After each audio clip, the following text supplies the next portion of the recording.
عليكم ورحمة الله وبركاته. أهلا بيكم معايا فيديو جديد من وي. فيديو النهاردة إن شاء الله هيكون من فنيات الكروشيه. هشرح فيه معاكم طريقة جديدة تسمح لنا نشغل سطرين أو 3 أو أكثر من غرزة العمود بلفة بدون سلاسل بداية وفي خطوة واحدة. يعني إيه يا رندا؟ زي اللي انت بتقوليه دوت هنقدر نشتغل 3 أو 4 سطور أو 5 أو أي عدد من السطور اللي احنا عايزينها في خطوة واحدة وكمان بدون سلاسل بداية؟ أيوة هنعملها وبدون سلاسل بداية، وهقول لكم دلوقتي ازاي. الطريقة اللي تسمح لنا طبعا ان احنا نشغل غرزة العمود بلفة او اي غرزة تانية في اكتر من سطر في خطوة واحدة وبدون سلاسل بداية هي طريقة الفاونديشن.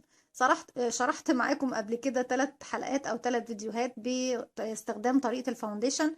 استخدمنا طريقة الفاونديشن في غرزة العمود بلفة اللي هو الطاير او الرأسي او الفاونديشن. استخدمت معاكم طريقة الفاونديشن كمان في غرزة نصف عمود وشرحتها لكم كمان باستخدام غرزة الحشو. النهاردة كمان هنستخدم أسلوب أو طريقة الفاونديشن لعمل أكتر من سطر باستخدام غرزة العمود بلفة بدون سلاسل وفي خطوة واحدة. طيب ده هيحصل ازاي؟ يلا بينا نشوف هنعملها ازاي. حاجة هنقول بسم الله الرحمن الرحيم. هسيب مسافة من الخيط والف الخيط بتاعي حلقة على الهواء بالشكل ده. هشتغل بخيط متوسط السمك مع إبرة رقم 5 ملم. طيب في البداية كده هندخل في الحلقة اللي عملناها، ألف الخيط وأخرج طرف الخيط القصير بشده بقفل عقدة بداية. طيب عدد السطور اللي هتشغليها هتحدديها من أول خطوة وانت بتشتغلي كده. أنا طبعا مش هشغل سلاسل بداية خالص، زي ما اتفقنا احنا شغلنا بدون سلاسل بداية.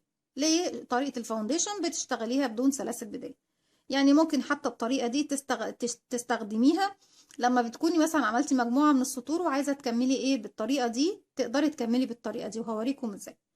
دلوقتي هنقول بسم الله نحدد لنفسينا 3 سطور. اوكي، انتوا لو عايزين تعملوا 4 أو 5 هقول لكم تعملوا ايه. طيب 3 سطور، انا 3 سطور عندي باستخدام غرزة العمود بلفة. ارتفاع غرزة العمود بلفة كام؟ 3 سلسلة. اذا ادي 1 2 3. ده كده اول سطر. هعد تاني 1 2 3. هعد تالت سطر 1 2 3.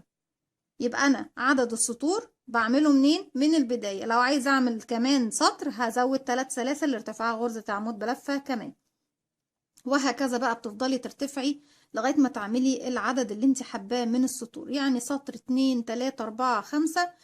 يعني بصوا على قد ما تاخد معاكم ابرة الكروشيه، لان انتوا شايفين ابرة الكروشيه بتاعتنا ايه، مش طويلة قوي. وكل الحلقات دي ناخد بالنا ان هي هتكون معايا على الابرة، الا اذا كان عندك ابرة الكروشيه التونسي او الابرة طبعا اللي بتكون انت بتركبي لها من هنا ايه، بيبقى فيه خط بلاستيك كده بتلزقيه في الابرة بتاعتك، بيبقى عامل زي يعني عامل زي الشاليمو، عامل زي الشفاطة كده او الخرطوم، بيجي الغرز بتاعتك بتخرج ليه.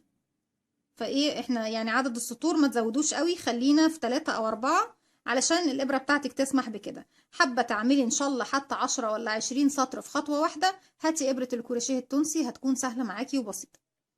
دلوقتي احنا عندنا كام؟ عندنا 3 سطور ب9 سلاسل.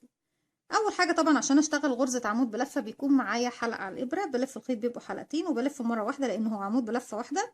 هسيب من تحت بقى 1 2، وفي الغرزة رقم 3 شايفين اهي بدخل في الضلع الخلفي للسلسلة بتاعتها، الف الخيط واخرج. اوكي، انا كده معايا ال3 حلقات بتوع العمود ايه اللي هو في السطر الاول. مش هكمل واشتغل، لا هعمل ايه تاني، هلف الخيط مرة كمان على الابرة واعد من تحت 1 2 واروح لرقم 3 ادخل فيها والف الخيط واخرج. اوكي، بردك مش هكمل العمود ده، هلف الخيط مرة تالتة بقى على حسب السطر التالت بتاعي واعد 1 2، وفي تالت غرزة وهي الأخيرة طبعا لأن احنا اخترنا 3 سطور وقلت لكم نقدر نعمل أكتر، هلف الخيط وأخرج. اوكي، معايا كام؟ معايا الحلقات بتاعتي كلها. ده أول عمود، تاني عمود، تالت عمود. أول حاجة بعملها عشان أعمل لنفسي سلسلة من تحت أشتغل عليها بطريقة الفاونديشن إن أنا بلف الخيط وبخرج من كام حلقة؟ حلقة واحدة بس أهي. اوكي، وبقى معايا طبعا عدد الحلقات هو الحلقة دي زي ما احنا شايفينها عاملة زي حرف الفي، واضحة وباينة قدامكم اهي، فيها الضلع الخلفي والضلع الامامي. خلاص الحلقة دي هشتغل فيها ايه من تحت تاني، اتفقنا. بعد كده هلاقي ايه عندي، هلف الخيط واخرج من حلقتين، هلف الخيط واخرج من حلقتين، هلف الخيط واخرج من حلقتين، هلف الخيط واخرج من حلقتين، هلف الخيط واخرج من حلقتين، هلف الخيط واخرج من حلقتين، وافضل الف الخيط واخرج من حلقتين لغاية ما بخلص ايه السطر بتاعي. طبعا هي مش هتبان معاكم من اول ايه سطر، بس احنا اهو شايفين ادي كده اول سطر، تاني سطر، تالت سطر، وهتبان طبعا لسه في السطور اللي جاي. انا عندي شايفين بقى الخطوط اللي باينالي، شايفين الخط ده الحلقة دي والحلقة اللي مايلة جنبيها دي، هلف بقى الخيط بتاعي وانزل فين، شايفين الحلقة دي هدخل فيه اهي واضحة باينة قدامي، والحلقة اللي مايلة وراها اللي في العمود نفسه هدخل فيها بردك، هلف الخيط واخرج. يبقى كده اول مرة هلاقي قدامي ايه الخط التاني اهو، شايفينها الحلقة دي والحلقة اللي مايلة وراها دي، هدخل هلف الخيط بس الاول، هدخل بقى في الحلقة دي والحلقة اللي مايلة وراها والف الخيط واخرج. بقى كده انا عملت ايه استعدادي لتاني عمود او تاني سطر. هلف الخيط وادخل فين بقى، فاكرين حرف الفي اللي هي السلسلة اللي طلعت لي دي اهي، بصوا اهي، ما تدخلوش في الفراغ الاول ده لان انا اشتغلت فيه اساسا، صح اشتغلنا فيه السطر الاول. هدخل في حرف الفي ده، دي السلسلة اللي نتجت من لما خرجت ولفيت من الحلقة الاولى. هدخل بقى بصوا، هحاول بس ايه اجيب اللفتين بتوعها اهو، بقى عندي كده على الابرة اللفتين بتوع ايه السلسلة اللي طلعت لنا لما لفينا الخيط وخرجنا من حلقة واحدة. من ورا بيكون ايه المطب بتاعها، خلاص اهو. هلف الخيط واخرج بقى من هنا، خلاص كده انا عندي كل الحلقات بتاعتي على الابرة. تاني بكرر علشان اسمح لنفسي بسلسلة جديدة اشتغل عليها السطر اللي جاي. هلف الخيط واخرج من كام حلقة، اول مرة بخرج من حلقة واحدة بس، بتديني سلسلة جديدة اهي، بصوا حتى هتلاقيها خارجة من السلسلة اللي فاتت. دي كده اول سلسلة، دي تاني سلسلة، دي تالت سلسلة. السلسلة دي هي اللي هشتغل فيها لما اجي اعمل السطر اللي جاي. بعد كده هلاقي الحلقات عندي 1 2 3 4 5 6 7، هلف الخيط واخرج من حلقتين، بتبقى 1 2 3 4 5 6، هلف الخيط واخرج من حلقتين، بتبقوا 5، هلف الخيط واخرج من حلقتين، بتبقوا 4، هلف الخيط واخرج من حلقتين، بتبقوا 3، هلف الخيط واخرج من حلقتين، بتبقوا 2، هلف الخيط واخرج منهم. تاني بكرر، حاول بس ايه اظبط لكم الزوم بالشكل ده. طيب انا ايه عندي دلوقتي، عندي الخط ده والخط ايه الحلقة دي والحلقة اللي مايلة وراها، كده اوضح اهو. شايفين بقى الحلقة دي اللي هو الخط طبعا بتاع السطر بتاعي اهو، خط جاي طبعا على السطر بتاعي كله. الحلقة دي والحلقة اللي مايلة ورا دي في العمود الاول، والحلقة دي واللي وراها، وبعد كده ايه السلسلة اللي احنا بنشغل فيها اللي طلعت لنا من تحت. يبقى هلف الخيط وادخل فين، الحلقة اللي طالعه لي دي اهي اهي، والحلقة اللي وراها على طول الف الخيط واخرج، الف الخيط تاني وادخل فين الحلقة التانية بتاعت العمود اللي تحت، والحلقة اللي وراها في العمود نفسه هلف الخيط واخرج. هدخل فين، هلف الخيط الاول بس واروح للسلسلة اللي طلعت لي تحت اهي، شايفينها السلسلة دي. هدخل بقى من تحتها، يكون عندي حرف الفي كامل على الابرة، ضلعين اهو، الضلع الامامي والضلع الخلفي، ومن ورا بيكون عندي مطب واحد بس.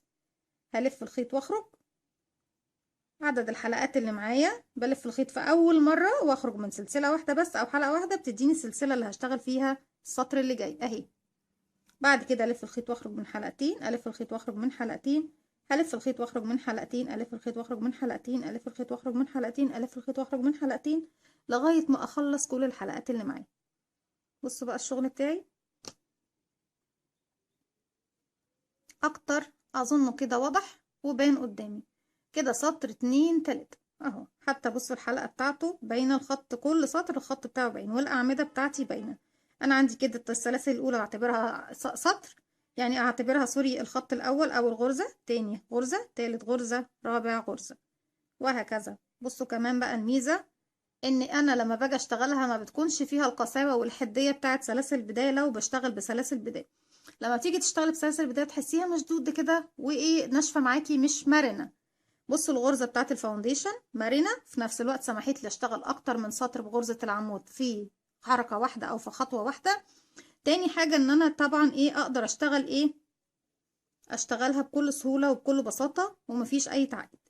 هلف الخيط وادخل في الحلقة دي اهي اللي باينالي خلاص، بصوا يعني دي اول واحدة ودي تاني واحدة ودي ايه الاخيرة اللي بنت لي اهي. وباخد كمان الحلقة اللي وراها في الخط المايلة دي، الف الخيط واخرج، الف الخيط تاني، هدخل في الحلقة دي والحلقة اللي وراها اهي، اتمنى تكون واضحة، الف الخيط واخرج، الف الخيط وادخل فين بقى، هدخل في السلسلة اللي نتجت لي من تحت اهي، بيكون عندي على الابرة حرف الفي بتاعها كامل، ومن ورا فيه المطب بتاع الغرزة، الف الخيط واخرج.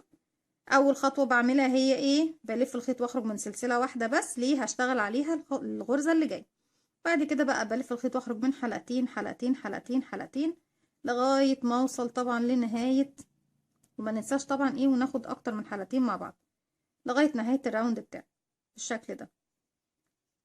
تاني وبطريقة سريعة اهو، الف الخيط، هدخل في الحلقة دي والحلقة اللي وراها، الف الخيط واخرج، هلف الخيط، هدخل في الحلقة اللي بعدها والحلقة اللي وراها، الف الخيط واخرج، هلف الخيط وادخل في غرزة حرف الفي اللي تحت اهي، السلسلة اللي نتجت لي من تحت اهي، وكل واحدة فيهم بتلاقوها ورا التانية على طول، يعني واضح ان احنا ما اشتغلناش فيها قبل كده.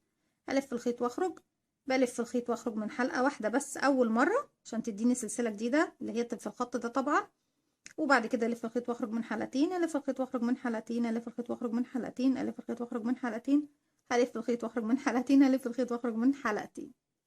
بالشكل ده اكون خلصت اهو اكتر من، بصوا اشتغلت الثلاث سطور، وزي ما قلت لكم نقدر نشتغل اكتر من 3 سطور على حسب ما الابره بتاعتي تاخد، لان انتوا شفتوا ان كل الحلقات بتاعتي بتكون موجوده عندي على الابره مره واحده زي ما احنا شايفين اهو، سطر 2 3، وده حددناه طبعا من البدايه.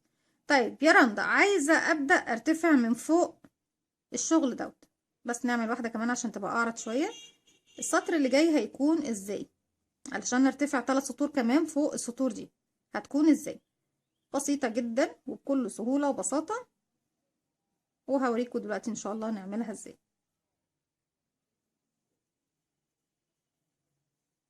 بالشكل ده اهو، بصوا قد ايه مرنة وحلوة، ولو حبيتي تشغلي طاقية بنفس الشكل ده هتكون سهلة جدا وبسيطة، تشغليها حتى من تحت لفوق، يعني الطواقي اللي بنشغلها من تحت لفوق، قمة في الروعة والجمال والبساطة.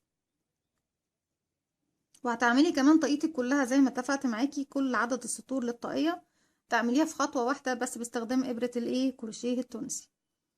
يعني الإبرة الكروشيه العادية دي بتسمح لي أشتغل من يعني 1 2 3 4 ممكن لغاية 5 أو 6 سطور، لكن طبعا هتعملي ارتفاع طاقية أو ارتفاع أي حاجة أكبر منها يبقى استخدمي اللي هي طبعا إبرة الكروشيه التونسي. ارتفاع دلوقتي بصوا، أول سطر هرتفع، لأن أنا طبعا هعتبر إن الغرزة اللي تحت دي حرف الفي ده هعتبره عدد معايا، هعتبره سلسلة معايا، يعني بعد منه للسطر الأول هرتفع سلسلتين بس ويكون معايا كده أول عمود. بعد كده 1 2 3 ده السطر اللي بعده، بعد كده 1 2 3 ده السطر التالت. خلاص، ليه ارتفعت تحت سلسلتين بس؟ عشان أنا في النهاية أنا كده يعتبر طالعة من المكان دوت، يعني السلسلة التالتة بتاعتي كأني اشتغلتها. هلف الخيط بقى بتاعي وهعد 1 2، وفي رقم 3 هدخل ألف الخيط وأخرج تاني، ألف الخيط وهعد 1 2، وفي رقم 3 هلف الخيط واخرج، هلف الخيط وهعد 1 2 3 بقى هي موجودة عندي هنا، هروح للفراغ اللي بعده، يعني الفراغ الأول دوت مش هشتغل فيه، هروح للفراغ اللي بعده هدخل والف الخيط واخرج. شايفين؟ هلف الخيط واخرج بقى السطر اللي احنا فيه دوت مش هخرج من حلقة واحدة في الأول. ليه؟ لأن أنا عندي أساس هنا بشتغل عليه أصلا، صح؟ عندي قاعدة بشتغل عليه، فمش هدي لنفسي ايه مساحة سلسلة. هلف الخيط على طول بقى، وسطري كله هيكون نلف الخيط واخرج من حلقتين، نلف الخيط ونخرج من حلقتين، نلف الخيط ونخرج من حلقتين، نلف الخيط ونخرج من حلقتين، هكذا حلقتين حلقتين.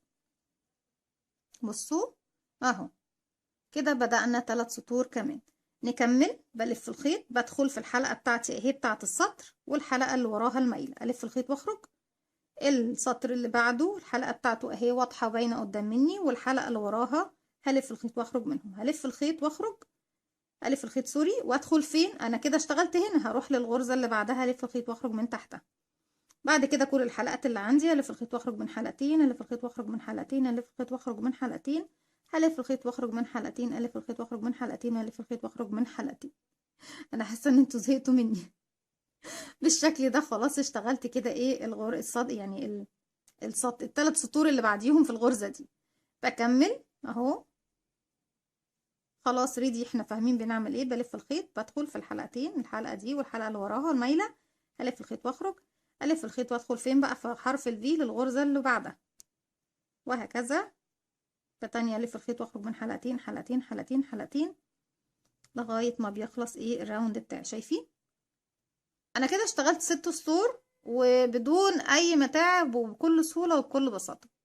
دي كانت فكرتي، مش هطول عليكم اكتر من كده النهاردة. دي كانت فكرتي النهاردة او الفنية بتاعت الكروشيه النهاردة اللي اتعلمناها مع بعض. اتمنى يا رب ان هي تكون سهلة وبسيطة وتفيدكم وتعجبكم كمان. لو عجبكم الفيديو متنسوش تعملوا لايك وشير وسبسكرايب واستنوني فيديو جديد، وفعلوا زرار الجرس عشان تستنوا مني كل جديد او تشوفوا مني كل جديد.